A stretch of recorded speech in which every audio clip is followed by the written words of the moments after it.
Since Valentine's Day is right around the corner, I thought I would create a Valentine's card, and this is probably one of my favorite cards that I've ever done.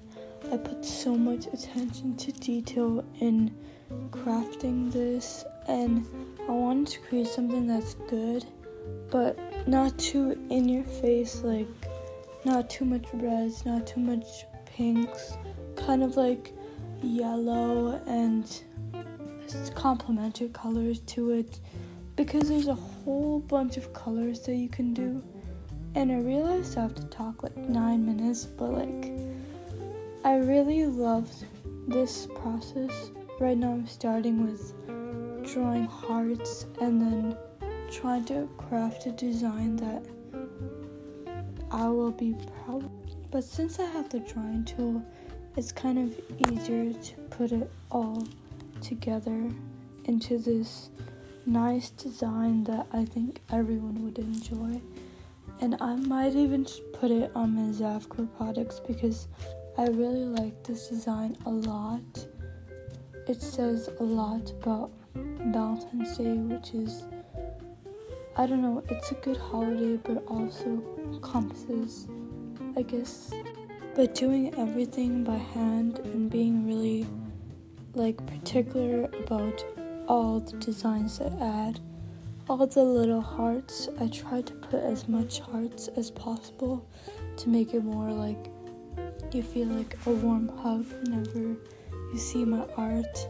It brings you joy to your face, and I don't do this for the views. I do this for the enjoyment of spreading as much happiness as possible, because I believe that the world needs more people like me who want to empower others.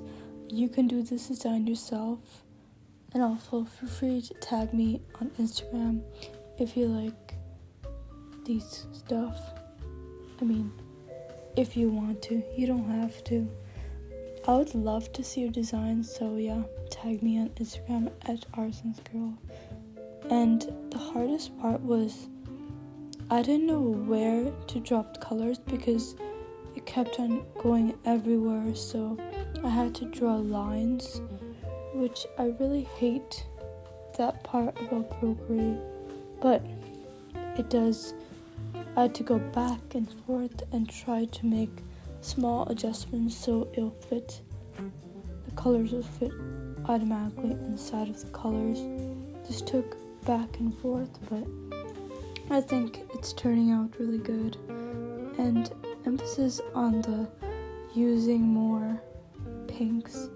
I like pink a lot, but I didn't want it to be in your face. I want it to be nice, gentle, warm hug. I keep on saying, I keep on repeating the same thing, but this design is it's my baby. Whenever I design something, I put my heart and soul into it. And you could really see how much time I spent just putting the colors and just figuring out that it doesn't fill in, so then you have to keep going back and forth and remember where you put the lines, and you go back and forth. But then once it's all colored, you're like, I did it. I did it with so much passion for it. I think adding yellow made it feel less Valentine's Day, more like yellow is the color of the sun. It's bright, it's cheery.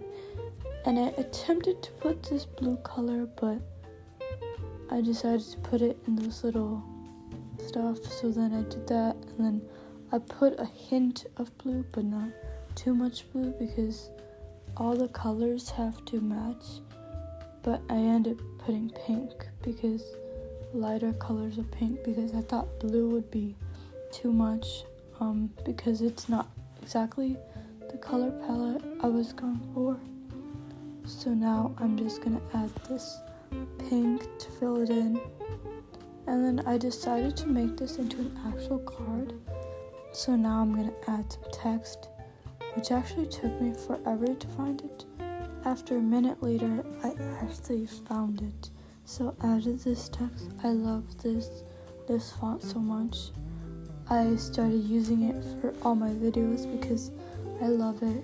It's great, and I think it fit really the whole idea of Valentine's Day, and this design I think really like pictured what I thought it would look like. It actually turned out so much better than I thought. Even though I just did it using my phone, no iPad, no nothing, it actually turned out good. So this test is called Malono. I think I got it on defont.com. That's where I get all my tests. But this text was really good. I started using it for everything because it's so nice and light, and now I'm trying to find a way to incorporate my design, my Valentine's design everywhere. Try to make like a card, which I don't usually do, but since you guys love my drawing videos, I thought I would do this. Anyways, I duplicated it and tried to size it. I made it smaller, I made it bigger. I tried to work it into the design because I wanted to be subtle but not too much. So then I ended up putting it on the top at the bottom left corner, which actually it didn't look pixelated, but I don't know. I'll see it once I save it and see what happens, but I think it turned out pretty great. So I moved the bigger one slightly to the right, and then it was time to add a gradient. For this gradient, since I didn't focus too much on the red, I thought I would add a little bit of a red tone to this. So I did a combination of dark red, light red, dark red, light red, kind of like stripes, and then duplicated that, just duplicated it and then put it together, and then basically Gaussian blurred it. But then I decided to Gaussian blurred it, and I lowered the opacity because I thought it was too much, because I think I thought it would be too much. It would be too much for the background. I don't know how to emphasize this, but that it made it much better. I didn't want to focus too much on the Gaussian blur. I just wanted it to be there, but you shouldn't notice it. But if you pay close attention, you can see it. So yeah, my signature, and put it at the bottom, and that's basically my design. I think it turned out great, and I really enjoyed this. Maybe we should do another one. Make sure to subscribe and like this video, and I'll see you guys next time. Bye, and subscribe.